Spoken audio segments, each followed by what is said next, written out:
আকাশবাণী আগরতলা স্থানীয় সংবাদ পড়ছি সোমা চট্টোপাধ্যায়। এখনকার বিশেষ বিশেষ খবর হলো, রাজ্য নির্বাচন কমিশন এডিসির 28টি আসনে নির্বাচনের দিনক্ষণ ঘোষণা করেছে। ভোট গ্রহণ আগামী 13 এপ্রিল। রাজ্যপালের ভাষণের ওপর আনা ধন্যবাদসূচক প্রস্তাবের ওপর আজ বিধানসভায় আলোচনা শুরু হয়েছে। কেন্দ্রীয় অর্থমন্ত্রী নির্মলা সীতারামন বলেছেন, 2033 সালের মধ্যে সবাইকে বিমার আওতায় আনতে সরকার কাজ করছে। নির্বাচন কমিশন ধর্মনগর বিধানসভা কেন্দ্রের উপনির্বাচনের জন্য 2 জন পর্যবেক্ষক নিযুক্ত করেছে। রাজ্য নির্বাচন কমিশনার মনোজ কুমার আজ সন্ধ্যায় এডিসির 28টি আসনে নির্বাচনী দিনক্ষণ ঘোষণা করেছেন। সচিবালয়ে সাংবাদিক সম্মেলনে রাজ্য নির্বাচন কমিশনারের ঘোষিত নির্ঘণ্ট অনুযায়ী এডিসির 28টি আসনে নির্বাচন অনুষ্ঠিত হবে আগামী 13 এপ্রিল। এডিসি নির্বাচনের বিজ্ঞপ্তি জারি করা হবে আগামীকাল। ওই দিন থেকেই মনোনয়নপত্র গ্রহণের প্রক্রিয়া শুরু হবে। মনোনয়নপত্র গ্রহণের শেষ তারিখ 25 মার্চ, পরদিন 26 মার্চ মনোনয়নপত্র স্ক্রুটিনি করা হবে। মনোনয়নপত্র প্রত্যাহারের শেষ দিন আগামী 28 মার্চ। 13 এপ্রিল সকাল 7টা থেকে বিকেল 4টে পর্যন্ত ভোট গ্রহণ করা হবে। ভোট গণনা 17 এপ্রিল। রাজ্য নির্বাচন কমিশনার জানিয়েছেন, আজ নির্বাচনের নির্ঘণ্ট ঘোষণার সঙ্গে সঙ্গেই এডিসি এলাকায় নির্বাচনী আচরণবিধি কার্যকর হয়ে গেছে। উল্লেখ্য, এবার এডিসি নির্বাচনে মোট ভোটার 9,62,697 জন। এর মধ্যে পুরুষ ভোটার 4,82,025 জন, মহিলা ভোটার 4,80,666 জন। তৃতীয় লিঙ্গের ভোটার রয়েছেন 6 জন। রাজ্যপালের ভাষণের ওপর আনা ধন্যবাদসূচক প্রস্তাবের ওপর আজ বিধানসভায় আলোচনা শুরু হয়েছে। আলোচনার সূচনা করেন পরিষদীয় মন্ত্রী রতনলাল নাথ। বলেন, রাজ্যপাল তার ভাষণে এক ত্রিপুরা শ্রেষ্ঠ ত্রিপুরা ও বিকশিত ত্রিপুরার সুর বেঁধে দিয়েছেন।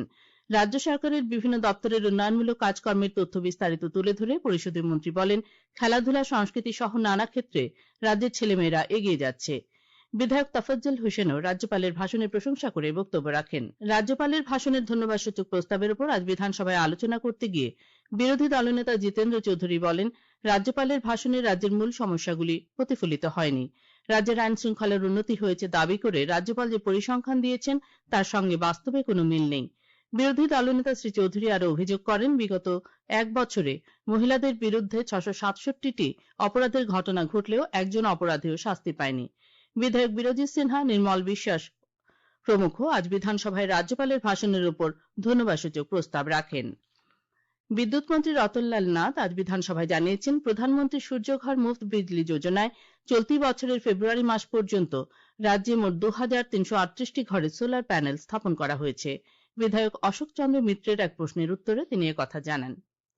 রাজ্যপাল ইন্দ্রসেনা রেড্ডি নাল্লু আজ ত্রিপুরা কেন্দ্রীয় বিশ্ববিদ্যালয় এবং national institute of educational planning and অ্যাডমিনিস্ট্রেশনের যৌথ উদ্যোগে আয়োজিত জাতীয় শিক্ষানীতি 2020 জ্ঞানভিত্তিক অর্থনীতি তৈরির লক্ষ্যে নীতিগত অনুশীলন শীর্ষক 2 দিনের জাতীয় আলোচনা চক্রের উদ্বোধন করেন।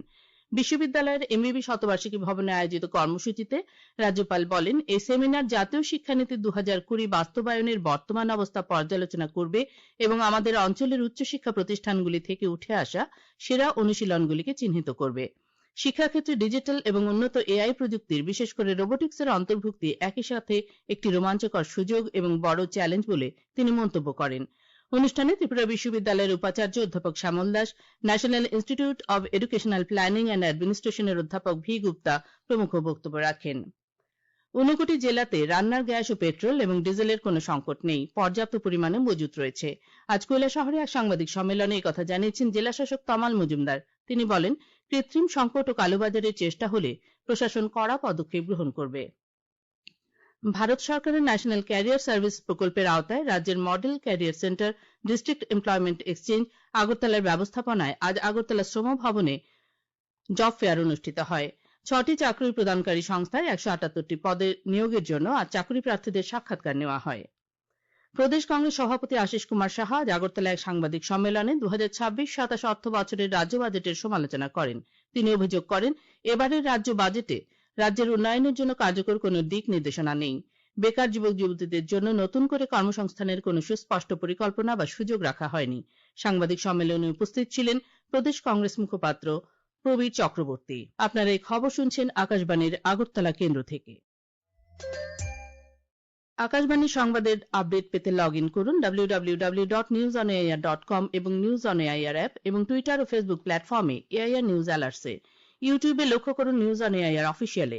এছাড়াও আকাশবাণী আগরতলা সংবাদ আপডেট পেতে দেখুন টুইটার বা এক্স হ্যান্ডেলে আকাশবাণী নিউজ আগরতলা, ফেসবুকে এআইআর নিউজ আগরতলা এবং ইউটিউবে আকাশবাণী নিউজ আগরতলা। কেন্দ্রীয় অর্থমন্ত্রী নির্মলা সীতারামন বলেছেন, স্বাস্থ্য বীমা সরকারের অগ্রাধিকার বিষয় এবং 2033 সালের মধ্যে সবাইকে বীমার আওতায় আনতে সরকার কাজ করছে। আজ রাজ্যসভায় প্রশ্নোত্তর পর্বে তিনি জানান, এজন্য গ্রামীণ এলাকায় পৌঁছানোর একটি বিশাল পরিকল্পনা গ্রহণ করা হয়েছে, যার আওতায় দেশের 25,000টি গ্রাম পঞ্চায়েতকে স্বাস্থ্য বীমার আওতায় আনা হবে। তিনি আরো বলেন, সরকার স্বাস্থ্য বীমাকে একটি অগ্রাধিকার ক্ষেত্র হিসেবে বিবেচনা করছে এবং বিশেষ করে গ্রামীণ ভারতে এর প্রসার বাড়াতে একাধিক নীতিগত পদক্ষেপ নিচ্ছে। তিনি জানান, insurance regulatory and development authority of India IRDAI 2024 সালে এমন নিয়ম জারি করেছে, যার অধীনে গ্রাম পঞ্চায়েতকে বীমা কভারেজ এবং গ্রামীণ দায়বদ্ধতা পরিমাপের মৌলিক একক হিসেবে বিবেচনা করা হবে। রাজ্যের মুখ্য নির্বাচনী আধিকারিক ব্রিজেশ পাণ্ডে ধর্মনগর বিধানসভা কেন্দ্রের উপনির্বাচনে অবাধ ও নিরপেক্ষতা বজায় রেখে শান্তিপূর্ণ ভোট সম্পন্ন করার উদ্দেশ্যে সমস্ত রাজনৈতিক দলের প্রতিনিধিদের সহযোগিতার আহ্বান জানান। আজ আগরতলায় রাজ্যের বিভিন্ন জাতীয় ও রাজ্যস্তরীয় স্বীকৃত রাজনৈতিক দলগুলির সঙ্গে বৈঠকে তিনি এই আহ্বান জানান। বৈঠকে বিজেপি, জাতীয় কংগ্রেস, CPIM, তীব্রামথা ও IPFT দলের প্রতিনিধিগণ উপস্থিত ছিলেন। এই বৈঠকে মুখ্য নির্বাচনী আধিকারিক উপনির্বাচনকে কেন্দ্র করে নির্বাচন কমিশনের বিভিন্ন নির্দেশিকা সম্পর্কে রাজনৈতিক দলগুলির প্রতিনিধিদের অবহিত করেন।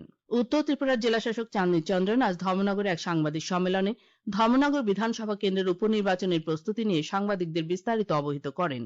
উপনির্বাচনের রিটার্নিং অফিসার তথা ধর্মনগরের মহকুমা শাসক দেবযানী চৌধুরী জানিয়েছেন, নির্বাচন কমিশন ধর্মনগর বিধানসভা কেন্দ্রের উপনির্বাচনে নির্বাচন কমিশন সাধারণ পর্যবেক্ষক হিসেবে ড হরিশ কুমারকে এবং পুলিশ পর্যবেক্ষক হিসেবে সতীশ বিনোকে নিযুক্ত করেছে।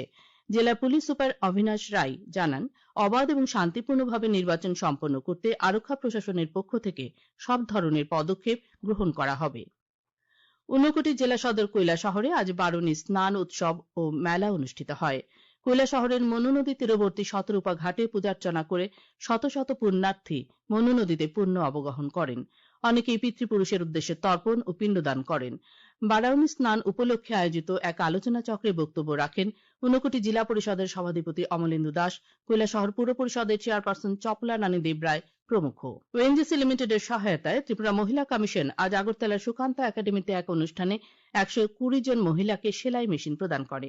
অনুষ্ঠানে মহিলা কমিশনের চেয়ারপারসন ঝর্ণা দেববর্মা বলেন, মহিলাদের স্বনির্ভর করার লক্ষ্যেই এই কর্মসূচি নেওয়া হয়েছে। ভারতের মহিলা ক্রিকেট দল অনূর্ধ্ব 19 ভারতীয় ক্রিকেট দল বিশ্বকাপ ক্রিকেট প্রতিযোগিতায় চ্যাম্পিয়ন হওয়ায় আজ রাজ্য বিধানসভার পক্ষ থেকে তাদের অভিনন্দন জানানো হয়েছে।